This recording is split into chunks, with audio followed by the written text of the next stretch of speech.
a tomar un tiempo especial que tenemos con ellos, en donde personas se han preparado para compartir el Evangelio también a su nivel y que también ellos puedan tener mayor claridad de esto. Así que si tienes hijos y aún no te animas a llevarlos, por favor, lleva a los pequeños allí. Bien. David es el nombre de moda en las producciones cristianas del momento. Y es que hoy comenzamos la Semana Santa y estas producciones tenían que estar listas.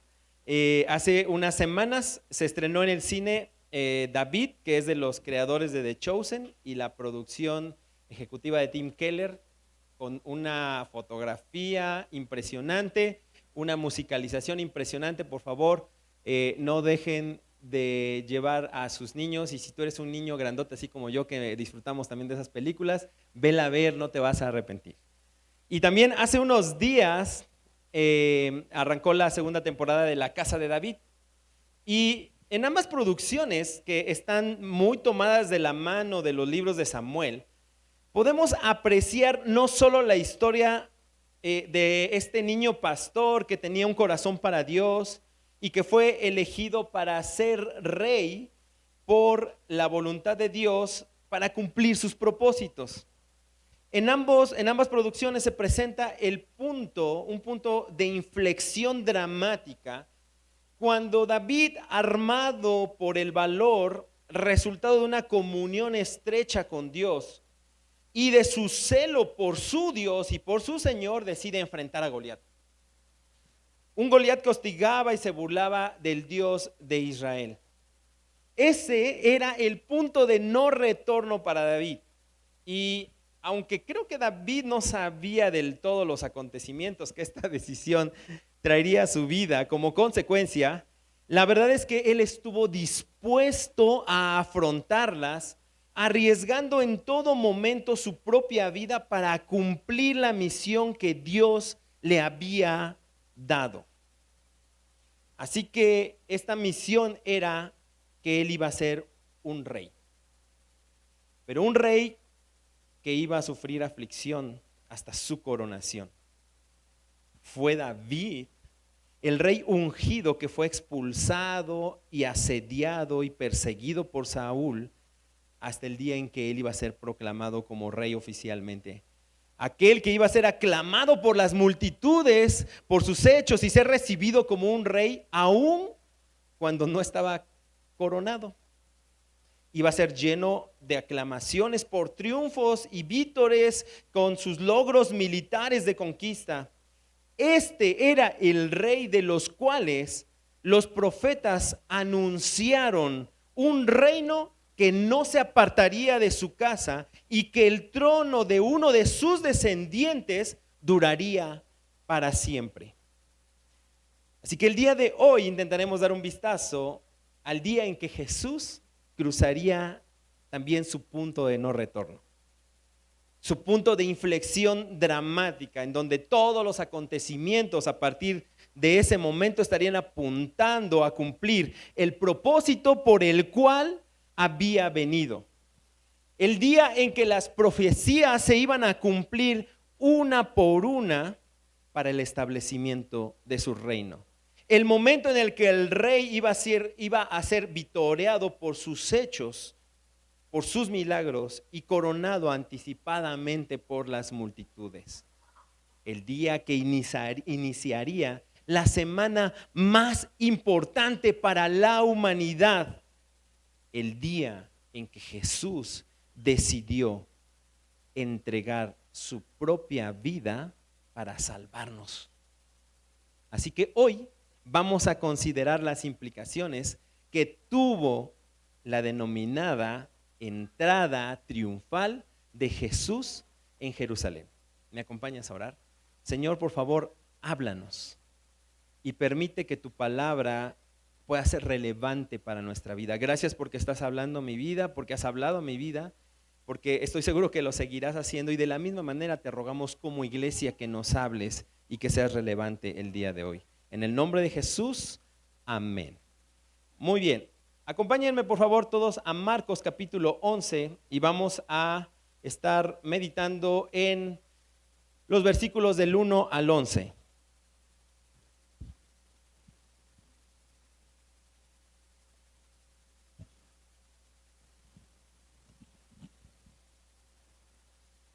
Sí, Marcos 11 del 1 al 11.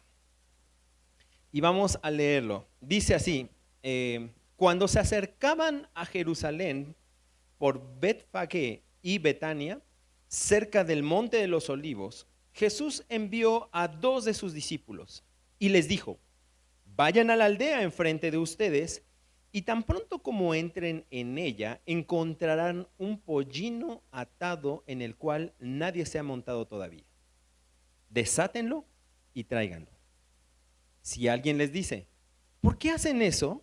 Digan, el Señor lo necesita y enseguida lo devolverá acá.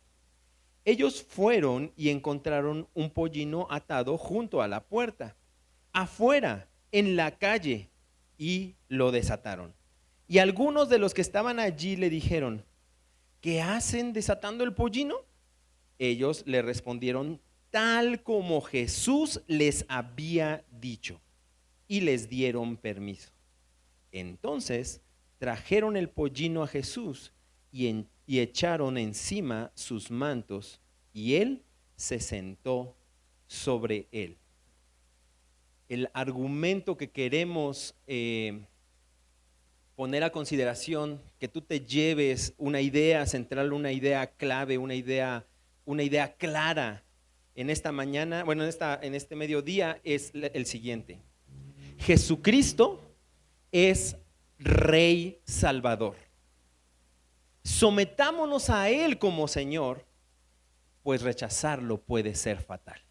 Lo voy a repetir. Jesucristo es Rey Salvador.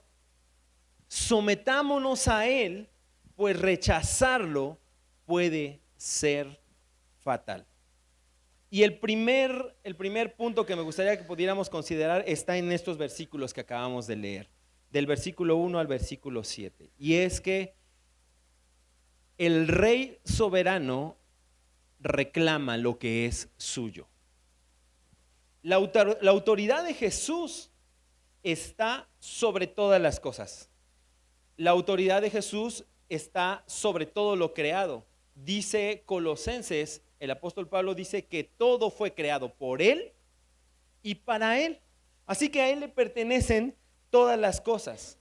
Lo que pretendemos demostrar en estos versículos, o lo que el autor está pretendiendo demostrar en estos versículos, es quién es Jesús.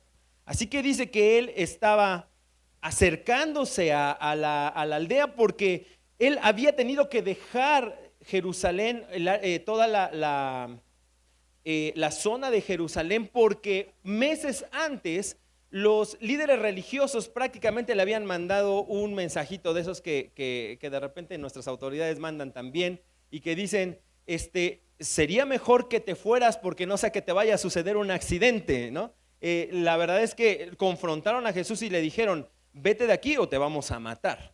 Y Jesús acepta irse de la zona de Jerusalén o del área de Jerusalén, no porque tuviera miedo, sino porque él sabía que él tenía una misión y él sabía que tenía que predicar a toda el área de Samaria y también a todo Galilea. Así que él salió, y dice la Biblia que aquí que él venía de regreso y ya se estaba acercando a Jerusalén. Y entonces Jesús le da un mensaje claro a quienes, a sus discípulos, a las personas que ya lo habían reconocido a él como lo que él era. ¿Quién es Jesús? Jesús es Rey. Y es un Rey soberano. Él tiene control sobre todo y tiene posesión legal de todo lo que existe. Así que le dice que vayan y que entraran en una aldea de enfrente, porque allí había un asna que tenía a su hijo, a su burrito, el cual nadie lo había montado, y que lo trajeran. Y los discípulos fueron y lo hicieron. ¿Por qué? Porque lo reconocieron. Ellos sabían quiénes eran. Y ellos no entendían nada, porque déjenme comentarles que el pasaje, o más bien la historia, la narrativa de la entrada triunfal es una de las 3 narrativas que se encuentran en los 4 evangelios, ¿sí? Solamente la alimentación de los 5,000, la entrada triunfal y la resurrección de Jesús son las únicas 3 narrativas que se encuentran en los 4 evangelios. Eso quiere decir que esto es importante, porque los 4 evangelistas querían comunicar algo y Marcos quería comunicarle esto a sus destinatarios. ¿Quiénes eran sus destinatarios? Eran no judíos, que no entendían muchas cosas de estas. ¿Por qué? Porque ya este evangelio empezó a rondar entre los creyentes por ahí del año 65, entre el 65 y el 75 después de Cristo. Así que ahí estaba Jesús mandando un mensaje a sus discípulos, y es: yo estoy en control de todo. Yo conozco todo. Yo sé lo que va a suceder, cada paso, cada detalle. De hecho, Jesús les acababa de anunciar nuevamente que Él iba a regresar a Jerusalén y que Él iba a padecer por causa de los líderes religiosos y que lo iban a escupir, que lo iban a maltratar, que lo iban a matar. Los discípulos ya sabían eso, pero Jesús estaba demostrándoles esto. ¿Por qué? Porque no había forma en cómo en ese tiempo alguien pudiera tener un conocimiento de que un asno, una asna y su burrito, contrario a lo que la costumbre cultural se hacía en aquellos tiempos, que era que los animales de carga se ponían atrás de la casa, nunca enfrente de la casa. Pero Jesús les dijo: lo vas a encontrar enfrente. Entonces no había manera en cómo le echaron una llamada por celular Jesús a los dueños del asna y le: oye, me preparas al asna y al burrito porque los voy a necesitar. No les mandó un WhatsApp para decirles algo por el estilo. No había forma, a menos que Él fuera Dios y que tuviera un conocimiento sobrenatural. ¿Por qué? Porque ¿quién es Jesús? Jesús es Dios. Jesús es Rey. Y se lo estaba queriendo hacer perfectamente notable a sus discípulos. Así que, hermanos, tenemos un Dios soberano. Jesús sabe en dónde está cada burro del planeta. Él sabe que hoy yo estoy aquí hablándoles. Él sabe dónde está cada persona y el corazón de las personas. Y es por eso que él sabía también que cuando ellos desataran a ese burrito, entonces se le iban a acercar y decir: ey, ¿a dónde vas? ¿Se imaginan lo incómodo que era para los discípulos llegar y ya nos vamos, ya venimos por el burrito, nos vamos, ¿no? Sería como, no sé, algo, no sé, una analogía tal vez un poco disparatada, pero sería como hoy que lleguen y esté ahí el auto y yo le diga a Daniel: préstame las llaves de tu auto que ya me voy, ¿no? Me va a preguntar: ¿a dónde vas? ¿No? O de la camioneta de la camioneta de Eric, que está padrísima, ¿no? Entonces, préstame tu camioneta y al rato te la devuelvo. ¿Tú se la prestarías? Y entonces, ¿qué sucede? Que Jesús les dijo cada detalle de lo que iba a pasar. Y ellos dicen que solamente respondieron lo que Jesús les había dicho cabalmente. Y dice que les dieron permiso. Paréntesis: si pides algo, regrésalo. ¿Ya te diste cuenta que Jesús les dijo que lo iban a regresar? Y estoy seguro, aunque la narrativa de los evangelios no nos dice nada, estoy seguro que Jesús cumplió su promesa y regresó. Porque no solamente fue el burrito. Si nosotros vamos a los evangelios, Mateo nos dice que no fue solo el burro, sino era el asna y el burrito. ¿Sí? Entonces fueron las dos. Así que si tú pides algo prestado, por favor, regrésalo. Aseméjate a Jesús en eso. Cumple tu palabra. Muy bien. Jesús es Rey soberano y Él tiene autoridad sobre lo prestado y sobre lo propio. Si Jesús tiene derecho legal sobre un burrito por ser el Señor, tiene derecho total sobre toda nuestra voluntad y nuestras posesiones.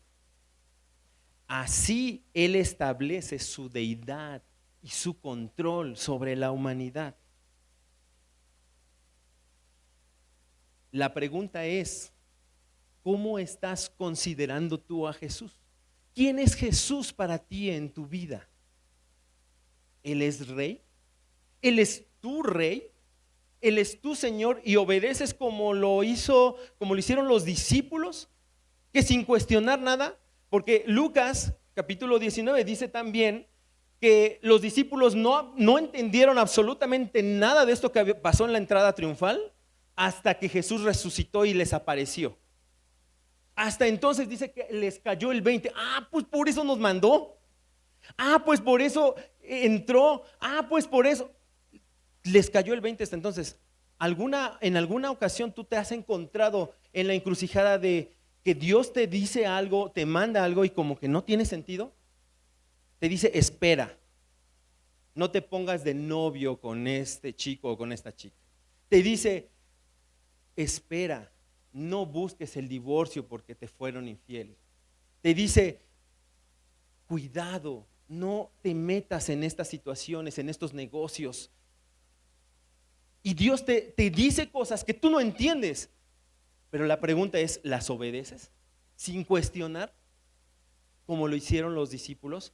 Él es Rey y Señor. Y si tú eres su discípulo, entonces solo tienes un consejo que seguir, y es obedecer. Obedecer sin cuestionar. O tal vez como el dueño de los animalitos, que vinieron, se los pidió y dice, pues ¿quién es? El Señor lo necesita. La palabra Señor era Adonai, y Adonai se utilizaba solamente para describir a Dios, el creador de todas las cosas y el único Señor sobre la tierra. Y él lo entendió así de rápido y obedeció y lo dejó ir. La pregunta es, ¿cómo está tu vida de fe? ¿Estás, CP Puebla, estamos, y me voy a incluir, estamos asimilando el señorío del Señor en nuestra vida? Le entregamos todo aquello que a Él le pertenece, pero que de repente nos da la idea de que es nuestro y que es de nuestra propiedad. ¿Cuál es ese burrito en tu vida que no quieres soltar? O le dices al Señor, espérame Señor, ¿a dónde vas con ese burro? Ese burro es mío. Hay algo que Dios te ha marcado, que quiere de ti y que tú no lo has podido soltar. Considera esto, porque, querido hermano, Jesús es Rey. Jesús es Señor. Sometámonos a Él como Señor y obedezcamos, pues rechazarlo puede ser fatal. Así que continuemos con esto. Fíjense, en el pasaje son 11 versículos y esta parte toma 7 de los 11 versículos. Eso es algo impresionante. Es muy importante porque es a raíz de que nosotros reconocemos quién es el Señor, de quién es Jesús, es que nosotros podemos entender qué es lo que Él vino a hacer. Así que vamos al versículo 8. Releamos desde el 7, dice el 7. Entonces trajeron el pollino a Jesús y echaron encima sus mantos y Él se sentó sobre él. Esto estaba cumpliendo una profecía. Si quieren ir conmigo rápidamente a Zacarías capítulo 9, versículo 9 y 10, dice así: regocíjate en sobremanera, hija de Sión, da voces de júbilo, hija de Jerusalén. Mira, tu rey viene a ti, justo y dotado de salvación, humilde, montado en un asno, en un pollino, hijo de asna. Destruiré el carro de Efraín y el caballo de Jerusalén, y el arco de guerra será destruido. Él hablará paz a las naciones, y su dominio será de mar a mar y desde el río hasta los confines de la tierra. Jesús pidió esto que a él le pertenecía, este burrito que a él le pertenecía, no porque le hiciera falta y sin él no podría entrar, sino porque él quería usar a ese burrito, ¿no? Gloria a Dios que todos los burros seamos usados por el Señor. Yo quiero ser un burro usado por el Señor para cumplir sus propósitos. ¿Sabes cuál era su propósito? Cumplir la profecía. Cumplir la profecía de que él iba a entrar encima de ese burrito. No como un rey, porque normalmente los reyes, como un rey, y voy a decirlo así, político, o como un rey de un ejército, porque normalmente ellos entraban en un caballo, en un corcel. Él entró en un burrito. ¿Por qué? Porque a él le placía entender, hacer entender a sus discípulos y a todos los que lo iban a ver a partir de ese momento, qué es lo que él vino a hacer. Y ese es nuestro segundo punto de esta mañana. El rey, Jesús no solamente es rey soberano, sino que Jesús es un rey humilde. Jesús es un rey humilde que vino a salvar. Eso es lo que Jesús vino a hacer. Así que el cumplimiento de la profecía se daba aquí y la expectativa de la gente iba a ser variada. ¿Por qué? Porque dice allí que el versículo 8, muchos tendieron sus mantos en el camino y otros tendieron ramas que habían cortado de los campos. Los que iban delante y los que lo seguían gritaban. Lucas dice, las multitudes que iban delante y las multitudes que iban detrás de él gritaban, estaban eufóricos y ponían sus mantos porque estaban reconociendo que él era el Mesías. Ahora ya no solo sus discípulos lo entendían, sino dice también el Evangelio de Juan que cuando él volvía hacia la región de Jerusalén, mucha gente quería verlo. ¿Por qué? Porque querían ver a Lázaro, al cual lo había resucitado, y a la persona que lo había resucitado, porque estaban seguros que él era el Mesías. El Marcos, justamente un poquito antes, en el versículo, déjeme ver, sí, versículo 46 del capítulo 10, Jesús había hecho otro gran milagro, y era que él estaba prácticamente sobre el camino ya a Jerusalén, y había un ciego, y Jesús, se llamaba Bartimeo, y Jesús le había devuelto la vista. Entonces Jesús estaba dando señales de quién era él. Él era el Mesías. Él era y tenía el poder para cumplir todo esto. Jesús no era una víctima de las circunstancias. Jesús iba controlando cada cosa que iba haciendo, pero también iba dando un mensaje de quién era él. Un rey humilde que venía a salvar a todos aquellos que tenían necesidad de él, a todos aquellos para que pudieran creer en él y para que pudieran tener un corazón para él. Y dice que entonces toda esa gente, las multitudes que habían sido presenciales de la resurrección de Lázaro, se habían juntado. Y si añadimos a esto toda la gente que estaba allí por la fiesta de la Pascua, que algunos estudiosos dicen por la cantidad de corderos que se sacrificaban, eran más o menos unos 2 millones de personas allí. Estamos hablando de que eran miles y miles que vitoreaban a Jesús y le decían: Hosana, bendito el que viene en el nombre del Señor. Y versículo 10, bendito el reino de nuestro padre David que viene. Hosana en las alturas. Hosana es una palabra que significa sálvanos, te rogamos. Y por favor, no vamos a inventar. Vámonos a Salmo 118, versículos 25 y 26, si me hace favor.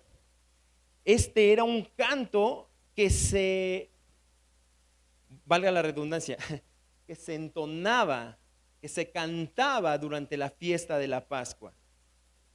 Salmo 118, versículos 25, 26, y dice así: te rogamos, oh Señor, sálvanos ahora. Te rogamos, oh Señor, prospéranos ahora. Bendito el que viene en el nombre del Señor. Desde la casa del Señor los bendecimos. Y unos versículos antes es justamente otro versículo muy conocido por nosotros, que se usa mucho en la liturgia cristiana, que dice: este es el día que ha hecho el Señor. Alegrémonos en él. ¿Por qué? Porque el Señor había venido a salvar. Jesús había venido a salvar, y eso estaban reconociendo, que sí, Él era el Mesías, pero con una expectativa distinta a la correcta.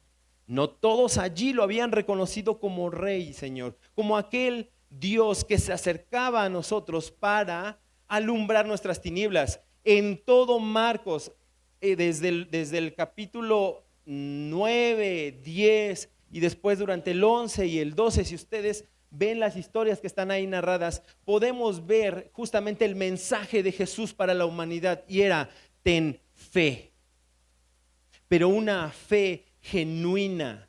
Crean en mí, pero una fe que pudiera acercarse porque reconoces tu necesidad, no porque estás buscando un beneficio. Y muchos de estos que estaban diciendo: oh, sálvanos ahora, por favor, prospéranos ahora, ¿qué es lo que estaban buscando?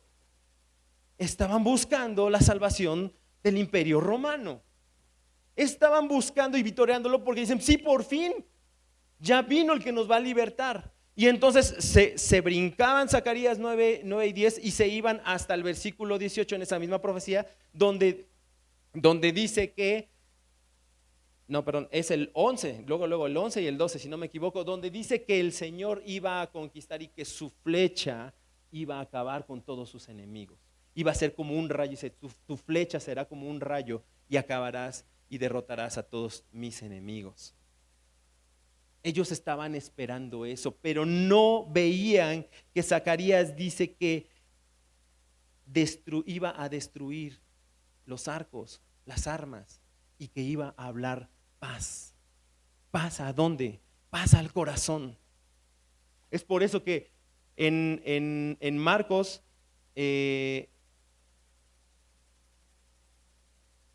aquí está, Marcos capítulo 10, se acercó un joven rico y le dijo: Señor, ¿qué tengo que hacer para la vida eterna?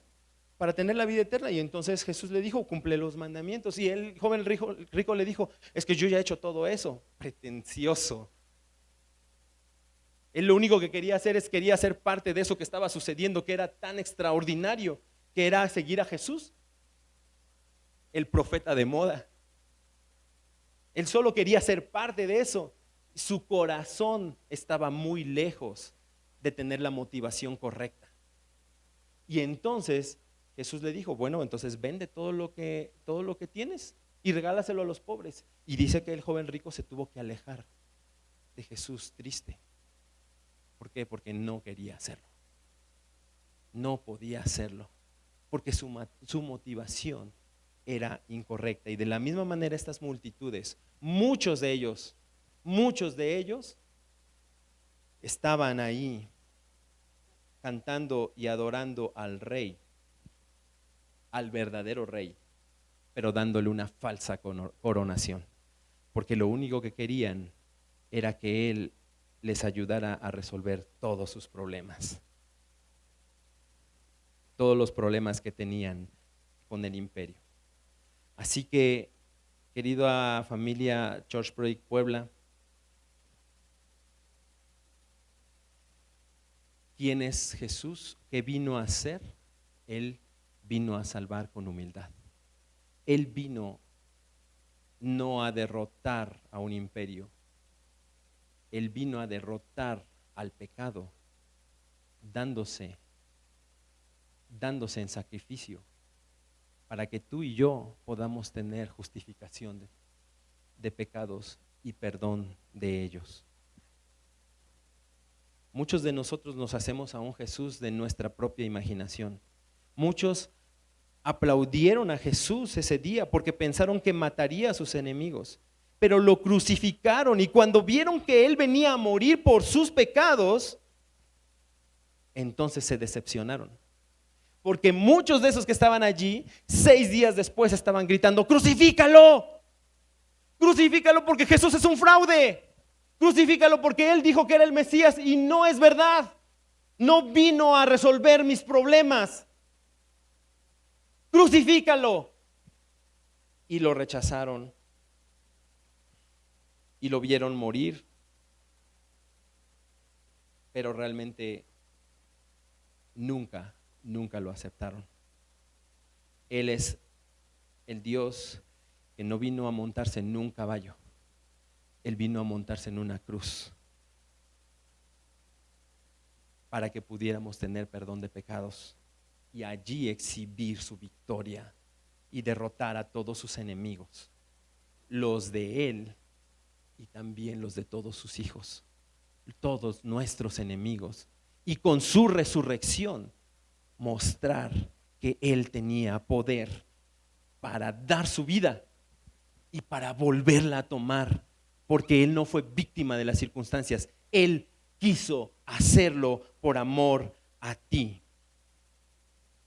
Si es la primera vez que tú estás aquí, estás escuchando este mensaje, si estás invitado aquí, primero que déjame decirte bienvenido. Pero mira, esta es la esperanza del mensaje que nosotros predicamos, que el mensaje que la Biblia predica. Jesús es Rey soberano y no viene en un carro de guerra para destruirte, sino que Él vino en un burrito para morir por ti humildemente, en gracia, en oportunidad para que tú lo reconozcas. No temas acercarte a este Rey. Por favor, considera someterte a este Rey. Su humildad es la puerta de tu salvación. Su humildad es la puerta de tu paz.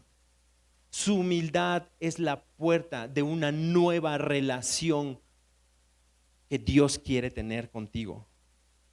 Acepta su gracia, cree en Él y tendrás a un Rey Salvador.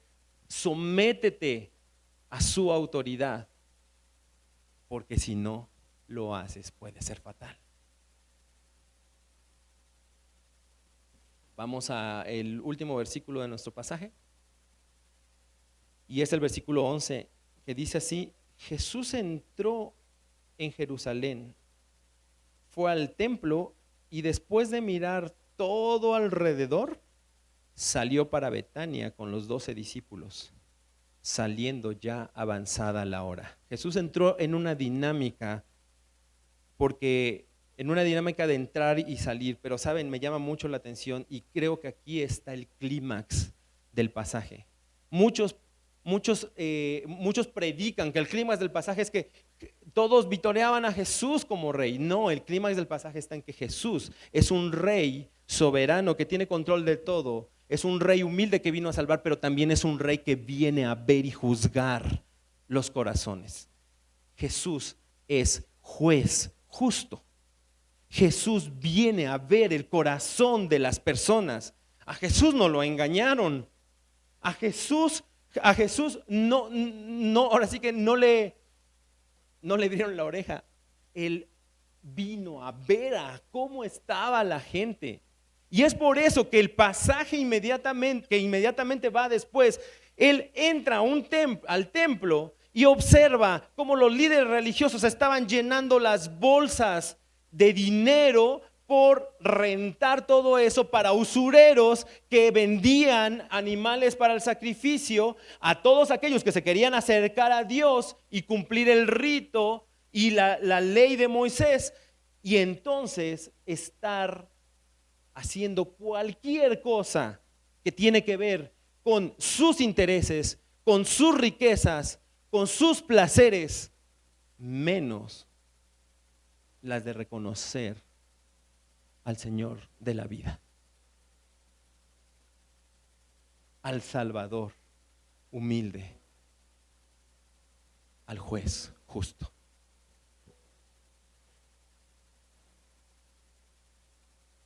Esta es la aplicación más solemne que tú y yo podemos tener en esta tarde. Jesús vino para ver tu templo, así como Él vio al templo de Jerusalén. Y tu templo hoy es tu vida de fe. Y Él miró todo a su alrededor. Él conoce cada detalle de tu vida y de la mía. Él sabe cuál es nuestra motivación. Él sabe cuál es tu motivación el día de hoy para estar aquí. Él sabe cuál es tu motivación en cada sílaba que tú pronunciaste ahorita al cantarle y decir: Jesús es Rey, Jesús es Señor, Jesús es el Salvador. Él sabe tu corazón porque Él vino a ver. Él vino a verte. Él nota la diferencia entre el ruido del domingo y la realidad de tu devoción saliendo de este lugar. Porque muchos de nosotros le alabamos, cerramos los ojos, levantamos las manos, algunos hasta brincamos y le decimos: sí, Señor, Rey, Dios. Y saliendo de aquí, hacemos lo que queremos. Y saliendo de aquí, cantamos con nuestra vida: pero sigo siendo el Rey.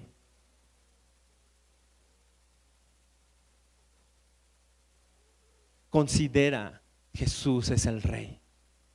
Sométete por favor a su voluntad. Y no te llenes de una religión vacía, de un checklist en el cual vienes todos los domingos porque es importante venir y porque debemos de estar aquí cada cierto tiempo. La aplicación más importante de esta mañana, querido hermano, querido amigo, es: ¿cómo está la integridad de tu adoración? ¿Qué es lo que Jesús ve en secreto en ti? ¿Coincide lo que le dices con lo que haces? ¿Hay una relación entre quién eres y qué haces? Querido amigo que estás aquí por primera vez, la mirada de Jesús al templo reveló que el sistema religioso estaba fallido. La aplicación es dejar de intentar llegar a Dios a través de la religión. Muchas iglesias hoy están llegando con palmas, o todas las misas desde las 6 de la mañana y están puntuales en la religión tradicional. ¿Por qué? Porque saben que es importante. Es más, muchos de ustedes, mucha gente ha dejado de comer carne durante las últimas semanas en el día miércoles. Pero hoy el Señor te está intentando comunicar que llegar a Dios a través de la religión o de los méritos propios no va a lograr una transformación en tu corazón. El Rey inspecciona tus obras, y sabes que la mala noticia para ti y para mí es que vamos a ser hallados faltos. Nuestras obras no son suficientes, ni siquiera aun cuando, como los discípulos, ya hayamos reconocido a Jesús. ¿Sabes por qué? Porque justamente podemos ser como Juan y como Jacobo, que acababa de pasar la entrada triunfal, y entonces ellos estaban diciendo: Señor, ¿será que nos podemos sentar a tu derecha y a tu izquierda? ¿Por qué? Porque estaban nuevamente enfocados en sus intereses, y entonces vamos a estar fallidos, no vamos a llegar al estándar de Dios. Mala noticia, buena noticia para ti y para mí: Jesús pagó por eso. Y en Jesús hoy tú puedes ser hallado justo y fiel, aun cuando seas injusto e infiel. Porque Jesucristo es Rey y Salvador. Salvador bueno, Salvador misericordioso, juez justo para dictar que nuestro corazón está desviado, pero con la gracia de saber que hoy tú estás aquí para alabar al que te pudo hacer justo, no por tus obras, sino por su gracia, por el regalo de la salvación que Él ganó en esa cruz.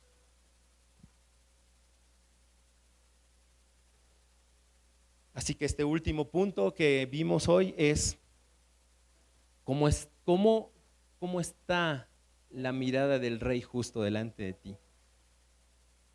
¿Qué es lo que Jesús está buscando en ti? Fe. Confía en Él. Confía en Él para tu salvación. Y no solamente para tu salvación por primera vez si es que tú estás aquí, sino para tu salvación todos los días. El Señor vino a derrotar el pecado y a santificarnos, así que todos los días nos está salvando. Todos los días nos está salvando de nosotros mismos y de ese corazón que está muy lejos de Él.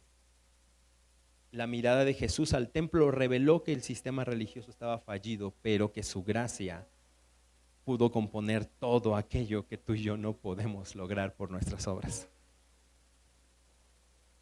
Querida iglesia, Jesús es Rey, es Señor y es Salvador. Sometámonos a Él. Considera someterte a Él. Busca una genuina relación con Cristo. Solo Él nos puede sostener. Porque rechazarlo puede ser fatal. Y permíteme terminar con esto. Vamos todos a Lucas 19, por favor.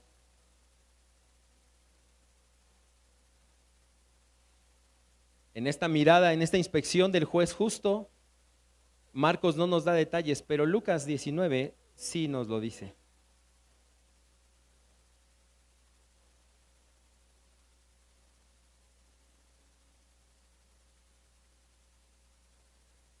Lucas 19, versículo 41, dice: cuando Jesús se acercó al ver la ciudad, lloró sobre ella, diciendo: si tú también hubieras sabido en este día lo que conduce a la paz, pero ahora está oculto a tus ojos. Porque sobre ti vendrán días cuando tus enemigos echarán terraplén delante de ti, te sitiarán y te acosarán por todas partes, te derribarán a tierra y a tus hijos dentro de ti, y no dejarán en ti piedra sobre piedra, porque no conociste el tiempo de tu visitación. Jesús lloró al ver el corazón de Jerusalén. La pregunta es: ¿qué haría Jesús si hoy estuviera en tu templo y viera cada rincón de tu corazón? ¿Lloraría? Y esta palabra en el griego es sollozar. ¿Han visto a alguien llorar con tanta ternura y a la vez tristeza?